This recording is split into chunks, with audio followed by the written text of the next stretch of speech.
Hi, it's Koi here, and over the past few months, I've been obsessed with the debate between Black Ops 7 and Battlefield 6. Specifically, how both sides have been splintered against each other, arguing which one is the superior shooter. It's interesting to me because it's basically like the aquarium, with Call of Duty and Battlefield being exhibitions of varying sizes. Let me explain. It's interesting because both have spawned from the same goal, that being to dazzle the spectator with these intricate experiences that allow them to explore the beauty of the world. Or in this case, that being fish with guns and weapon skins screaming profanities at each other.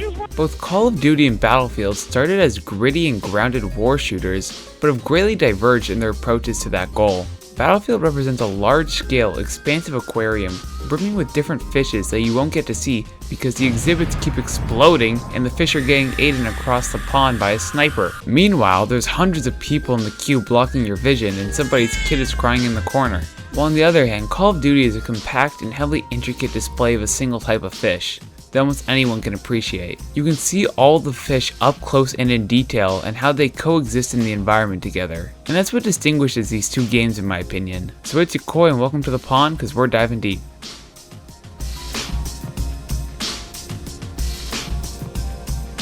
So let's start with the previously mentioned Battlefield 6. This series has been around since 2002. It is ancient like a humpback whale, and you can only contain a whale in such a small space. So in response, Battlefield built this huge aquarium to hold the whale. It's known for these huge open spaces that truly help invest you into the war-like experience. This comes down to even spawning in. You start with an overview of the map and select where you want to spawn, and then you're suddenly brought down to the exact spot, showing that you're one piece of a huge puzzle. Much like a huge aquarium, there's so many fish that it's almost impossible to spot all of them initially. Because it's so expansive, if you blink, you could miss an entire interaction. This makes each section feel like a unique battle where you and your team have to contribute together to make significant impacts. And for a long time this worked. Around the 2000s, Bad Company 2, Battlefield 4, and 1 were all praised locations which showed off different fish. Some were futuristic fish with beautiful colors, and others were recovered from the trenches and screaming with PTSD. However, over time, as the aquarium business grew, they kept cutting corners and the tanks kept shrinking and condensing, which eventually culminated in 2042, which was basically SeaWorld. The gunplay had been changed to be super fast. The class system of the past, which prioritized teamwork, was gone in exchange for operators. And the iconic moments of the past where you gotta pet the fish and blow up the tanks were reduced to simply dropping the food in and watching them swim around without actually doing anything. And people hated this. So in response, DICE said, "Okay guys, we hear you, and we're gonna go back to what you want. So here's a huge aquarium with a bunch of different types of fish again. You can even pet them all, from the huge whales to the tiny trouts." People loved it. They were like, "Whoa! I thought they killed all the whales." And while it's not as good as the original parks, from where we were headed, it's a huge improvement. And people ate this game up. It marked a true return to form and was hugely popular, selling millions of copies. So let's move on to Black Ops 7. This game is controversial to say the least.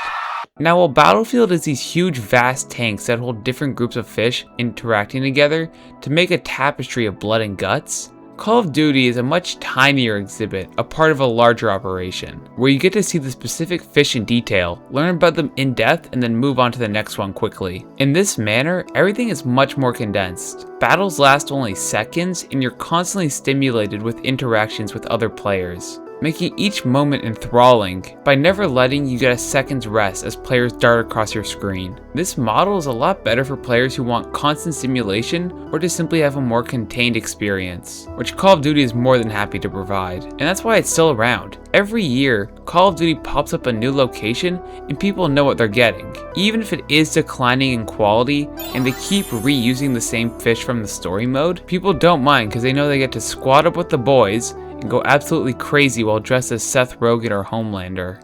Call of Duty knows what it is and what players expect, and delivers that exactly. But they've been doing the same thing for so long now that players are getting a little tired. Like listen, Call of Duty, I like salmon and dory, but I kinda want something new. Also, that fish over there isn't even real, it's just a photo in the tank. It's not even real and you're still charging me for a ticket when I could have just Googled it myself. So in response, Call of Duty said, Remember our original location? Well, we managed to get some of the original fish you loved, and now they're jumping through flaming hoops. No, don't do that. Keep the fish where they were and leave them be. Maybe just try something else.